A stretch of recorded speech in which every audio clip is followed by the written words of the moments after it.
The title of the video is not a lie. It is not clickbait. It is not rage bait. I did open 324 Apex packs, and today's video is going to be all about why I did it, how I did it, how much I spent, give you guys all the details that I can, and then at the end of it, maybe give you a more informed choice on how you want to approach getting your heirlooms for your Apex Legend. Enjoy the video. I took a lot of time to make a lot of stats on this, so hopefully you guys don't get too bored. I'll try to keep it concise and to the point. And let's go.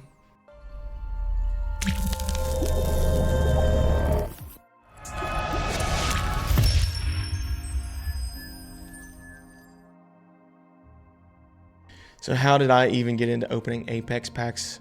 I recently got back into gaming, found my way into Apex, and at the same time, I found my way into having a newborn son, whom I love very, very much. But if you know anything about babies and you know anything about how they operate, they don't sleep at night at all. I have some time, 1, 2, 3, 4 in the morning while mom is resting, while baby is resting or feeding, and or I'm up. So I figured, why not chase the heirlooms just a little bit, and thought I'd record it at the same time. I've never gotten heirlooms. I've never really purchased packs at all in Apex. I've never really done that. I'm not really one for purchasing things in game, because typically the game always is going to take said materials that you buy, and then there's going to be a new game, and then you never get to use it again. So I posted the video and it did really well, and so I kept doing it. And along the way, I decided, you know what, I'm going to keep some stats. So anybody who is new to the game, new to Apex, or new to anything, you might want to look at this and see what is the best route for you to get your heirlooms if that's something that you want in the game. So I've broken this down into 3 parts, essentially. What are heirlooms, the stats, how much I spent, the cost, all those things. And then at the end, part 3, which is what should you do as the buyer. So part 1, what are heirlooms?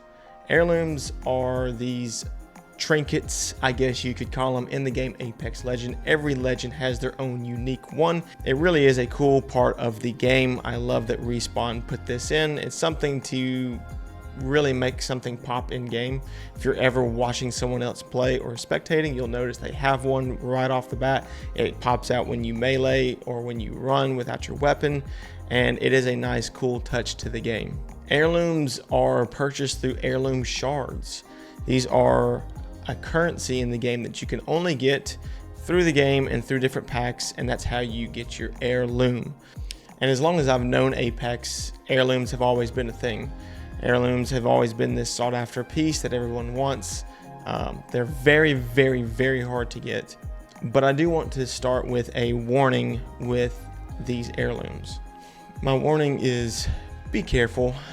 Games these days are taking a very predatorial stance in packs and store items, to where they are definitely set up for pro seller and not so much consumer friendly. Don't spend your money on Apex packs, especially this amount, okay? So before we get into part 2 and the statistics, I'm gonna give some pros and cons of these particular packs.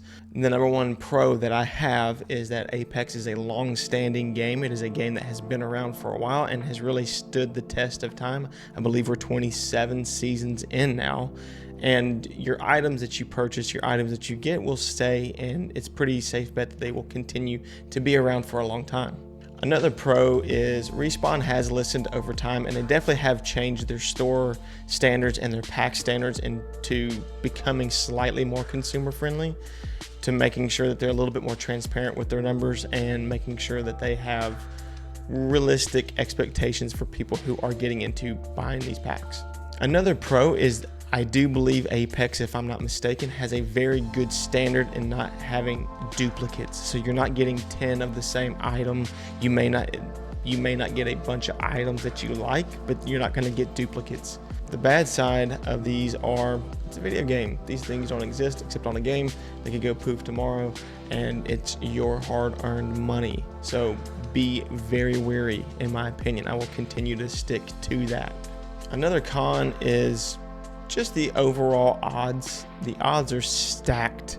The heirloom is obviously the golden egg of the community and of this game, and the odds are really, really low, like scary, scary low. So we've got our pros and cons out of the way. Time to get in the juicy, juicy, juicy stats. These stats, as far as I know, I've never seen anybody else dive into. I'm going to do 4 different stat categories. Drum roll, please. For the number of packs I bought was 324. The amount in which I chose to purchase those was $295.37. That's way too much. Don't ever do that. Don't ever do it.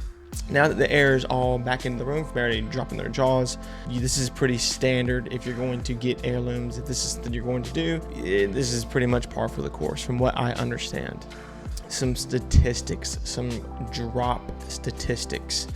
To get heirloom shards, EA has become very transparent that the rate in which heirloom shards drop is about 1 in 2,222 packs, aka 0.045%. That is insanely low. But there is an upside, believe it or not. They do have a pity system in place. This pity system is basically, if you open 500 packs without getting said heirlooms, you're guaranteed to get the heirloom on the 500 pack, which is typically what most people fall into. Now, in a pack, here are the drop rates for the 4 categories. A common, you're going to get a common. 100% chance to get a rare. I actually have some really interesting stats on the rare stuff.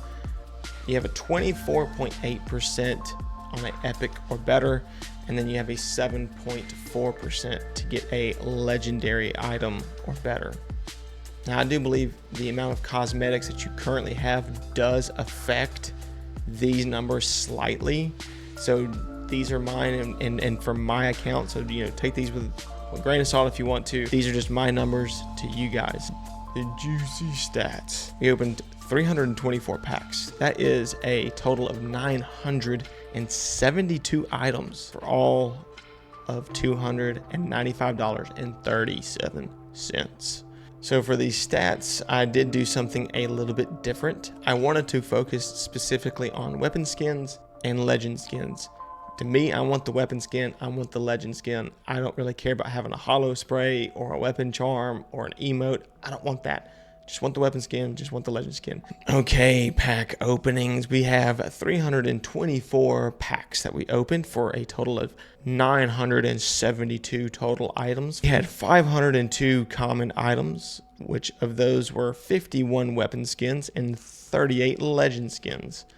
We had 399 rares, with 96 of those being weapons and 97 of those being legends. And then we had 53 epics, which had 10 weapon skins and a whopping 9 legend skins. And then to top it off, we had 18 legendary items, 7 of those being weapons and 3 of those being legends.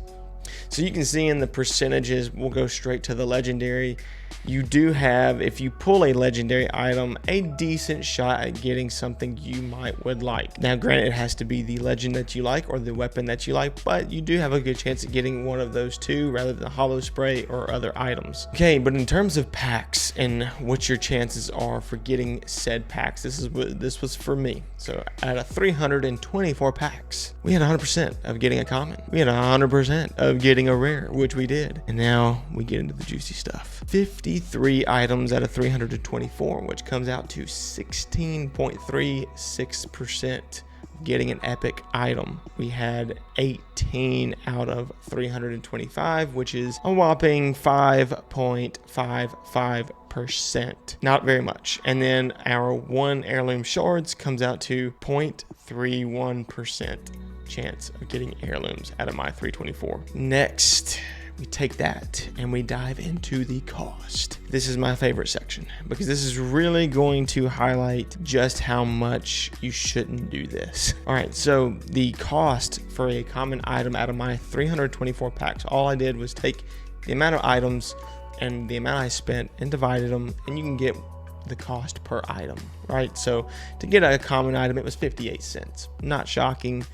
The rare, 74 cents. Not shocking. To get an epic item was $5.57. To get a legendary item was $16.41, and to get the heirlooms, obviously, it was the whopping $2.95. Looking inside of the cost, we have the cost per weapon skin. To get a common was $5.79, which is already up in my opinion. To get a rare was $3.07, which I will add a little note in. I am really shocked at the amount of rare skins that I got in relation to the common skins. I got way more rares than I did commons.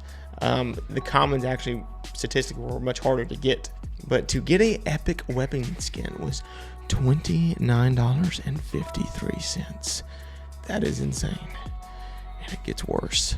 To get a legendary skin, legendary weapon skin out of my 324 packs was $42.19 per pack. It doesn't get much better, it gets worse. Let's go down to the legend skin. We had $7.77 to spend to get a common item. We had $3.04 to get a rare. But then we make a jump to $32.81 to get an epic. And then the whopping one, the one that's gonna hurt, to get a legendary skin out of 324 packs, came down to $98.46. Put a pin in that. To come back to it, if you went into the store right now, which I'll put up on the screen, you will see that it's about 1,800 coins to get a legendary skin, which comes out to about 20 bucks. With all that being said, with all these stats, all these things, we're into part 3 now, which is what should you do as a consumer if you want heirlooms? My solution would be this. Number 1, if you want the cheapest, most effective way, is to never buy anything, because the game gives you packs. Now granted, is it going to be a long time for you to get 500 packs to get your heirlooms and it just be one set of heirlooms? Yes, but for free. And you can get a universal heirloom now, which applies to all legends, which is a great addition in my opinion. I don't like being hard stuck to an heirloom. And there's multiple bundles where you can get legendary weapons and skins. If you were okay with spending a little bit of money, you would go into the store and buy a skin for the legend that you want. You would spend $20, which I think is still high, but you could spend 20 bucks and get exactly what you want, versus here it's 98 and you gotta hope. You gotta hope. And I actually got I think it was a Pathfinder, a Bloodhound, and a Mirage, if I'm not mistaken. And I don't play any of those. Bottom line, do what you want. I would not recommend buying anything, because I think the state of games today is insane for buying a full game. Now, I will say Apex is a free game, and the store is their main means of income and revenue. Just play the game. You'll get your Apex packs. You'll get your heirlooms. You'll get all the goodies. Just do that. Don't worry about spending all kinds of money. I did this so you guys could really see just how hard it is. I did this so you guys could see just how much money it really costs. These companies can get really aggressive when they're wanting to sell their store items. So hopefully this video was helpful. Hopefully this is something that you can view, look at, and enjoy, and make a decision on what the best route for you to get your heirlooms is. Thank you guys for watching. Please, like I said, leave a like, leave a comment. I took a lot of time to edit this, and I will do it again. I'm hopefully going to start uploading weekly videos. Well, that's all I got. God bless. Have a good one, and I'll see you next time.